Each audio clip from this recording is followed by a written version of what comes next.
겨울이 매우 긴 곳을 상상해보세요. 추위는 몇 주간 이어지죠. 해가 뜨지 않을 때도 있습니다. 오늘은 북극 사람들의 삶을 이야기할 겁니다.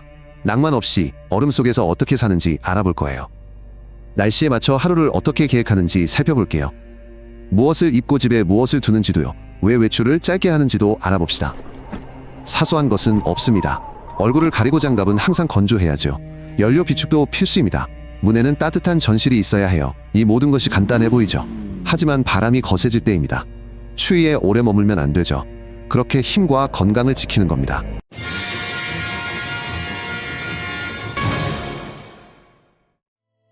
극북마을은 단단한 집안에 지어집니다. 흙이 얼어붙은 곳에서는 말뚝 위에 집을 짓습니다. 이는 내부 열이 기초를 흔들지 않게 하기 위함입니다. 창문은 작게 만들고 입구는 따뜻한 현관에 숨깁니다.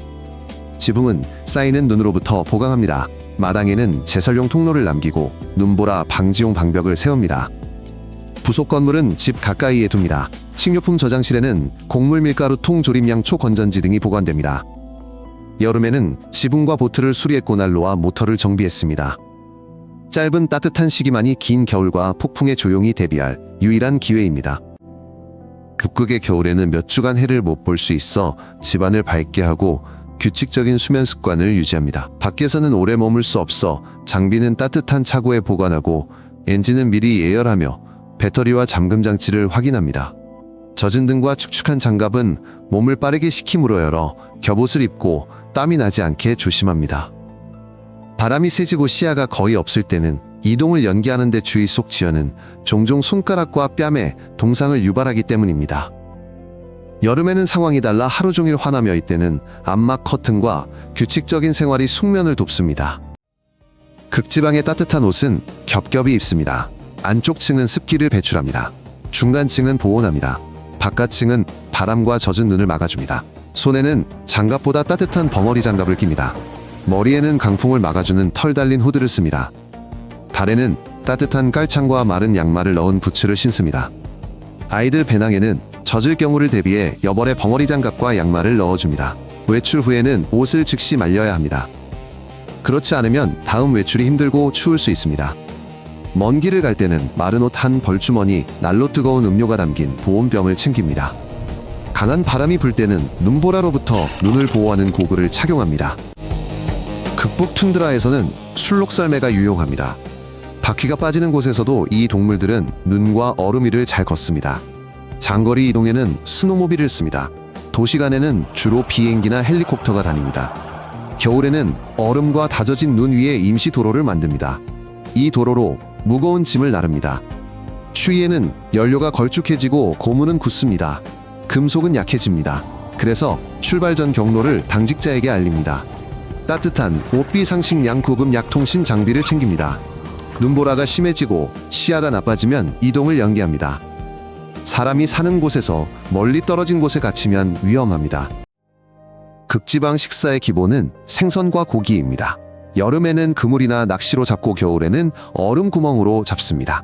일부는 신선하게 먹고 일부는 말리거나 훈제하거나 저장용으로 얼립니다. 해안 지역에서는 해양동물을 잡아 고기지방 가죽 등 모든 것을 활용합니다. 툰드라에서는 술록이 중요합니다. 식량 따뜻한 옥공예품으로 쓰입니다. 채소와 과일은 외부에서 들여오므로 아껴 먹고 명절에는 미리 준비합니다. 여름과 가을에는 건조 및 보관이 쉬워 식량을 비축합니다. 생선은 가림막 아래 거리대에 매달아 말립니다. 냉동고에는 악천후를 대비해 몇 주치 식량을 보관합니다.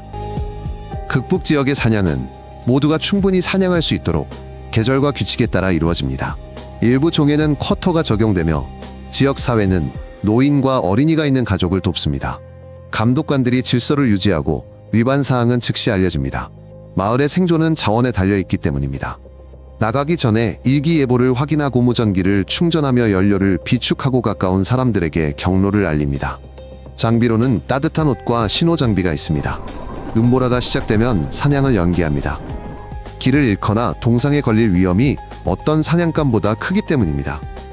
여름에는 해안가와 마른 풀이 매우 빠르게 불붙는 툰드라의 화재를 감시합니다.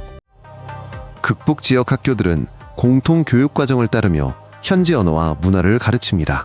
겨울에는 아이들이 따뜻한 옷을 입고 여벌 장갑을 챙겨 수업에 갑니다. 의료 분야에서는 예방접종검진, 가정용 구급상자 등 많은 것을 미리 준비합니다. 위급 시에는 의료 헬기를 부르지만 안개바람 눈보라로 이륙이 취소될 수 있습니다.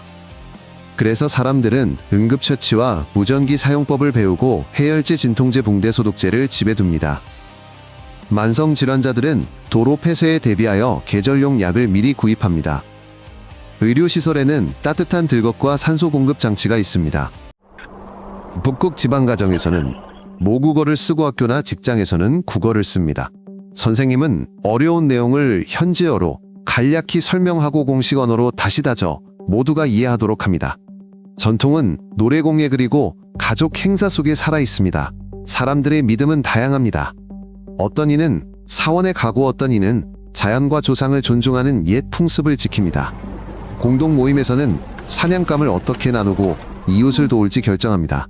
아이들은 어릴 때부터 얼음물과 툰드라에서의 안전을 배웁니다. 술록 사육 지역에서는 젊은이들이 일찍이 가축 관리와 방목 규칙을 배웁니다. 극북 지역의 큰 축제는 온 마을을 모읍니다. 생선과 고기 요리를 준비하고 노래하며 춤춥니다.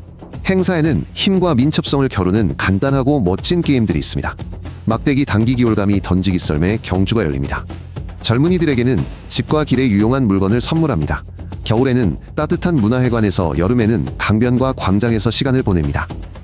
근처에서는 종종 수공예품 시장이 열립니다. 따뜻한 옷벼로 만든 물건, 썰매, 수리 등을 팝니다. 이런 만남은 가족을 가깝게 합니다. 아이들에게 실용적인 기술을 가르칩니다. 젊은이들은 환영받고 지지받는다고 느낍니다. 그래서 마을을 떠나지 않게 돕습니다. 극북 지역 경제는 석유가스, 광물 채굴과 어업 항구에 의존합니다. 사람들은 몇 주간 교대 근무로 현장이나 기지에서 일합니다. 수입은 좋지만 가족과 떨어져 엄격한 일정으로 삽니다. 마을에는 교사이사 기술 전문가가 필요합니다. 기업들은 연료도구 부품 재고를 중요시합니다. 배송 지연은 작업을 멈춥니다. 겨울에 도로가 막히고 강을 이용할 수 없으면 화물은 오직 항공으로만 운송됩니다. 이는 비쌉니다. 그래서 일정과 재고를 미리 계획하고 해안시설은 폭풍과 침식으로부터 보호를 강화합니다. 최북단으로 물품과 건축 자재는 배비, 행기, 겨울 도로를 통해 운반됩니다. 길이 멀고 날씨가 급변합니다. 남쪽 대도시보다 물가가 높습니다. 상점은 몇 주치 재고를 두지만 폭풍으로 배송이 지연될 수 있습니다. 거의 모든 집에 곡물, 밀가루, 통조림이 있습니다. 추운 계절을 위해 연료를 미리 삽니다. 가족과 노인들은 비용 절감을 위해 함께 주문합니다. 따뜻한 계절이 시작되면 부두가 운영되는 동안 무거운 짐을 모두 운반하려 합니다. 겨울 도로가 평소보다 일찍 끊기면 더 많은 화물이 항공으로 갑니다. 그러면 가격이 오릅니다. 최북단 통신은 위성과 드문 기지국이 제공합니다. 인터넷이 없는 곳도 많습니다. 날씨가 나쁘면 속도도 느려집니다. 학교와 행정기관에 공용 지점을 만듭니다. 여기서 인터넷 없이 수업을 받고 과제를 낼 수 있습니다. 먼 길을 갈 때는 무전기와 위성 전화를 챙깁니다. 눈보라에 통신이 몇 시간 끊기기도 합니다.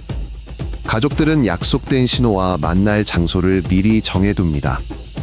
폭풍 얇은 얼음도로 폐쇄 정보는 지역 라디오와 공용 채팅방으로 알립니다.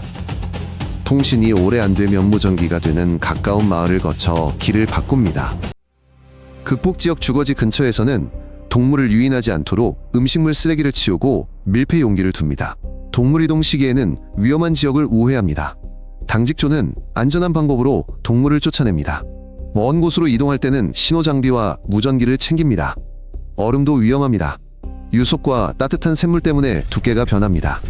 그래서 얼음 송곳으로 확인하고 수로를 피해갑니다. 매번 이동 전에 경로와 가족과의 연락 시간을 정합니다. 강가에서는 벼랑 끝 가장자리에서 멀리 떨어져야 합니다. 예상치 못하게 갑자기 발밑이 무너질 수 있습니다. 최북단에서는 겨울 맑은 밤에 하늘이 자주 빛납니다. 모두 태양활동 때문임을 압니다. 하지만 관측에는 다른 것이 중요합니다. 따뜻한 옷, 미끄럼 방지 신발이 필요합니다. 물과 가파른 경사에서 멀리 떨어진 곳이 좋습니다.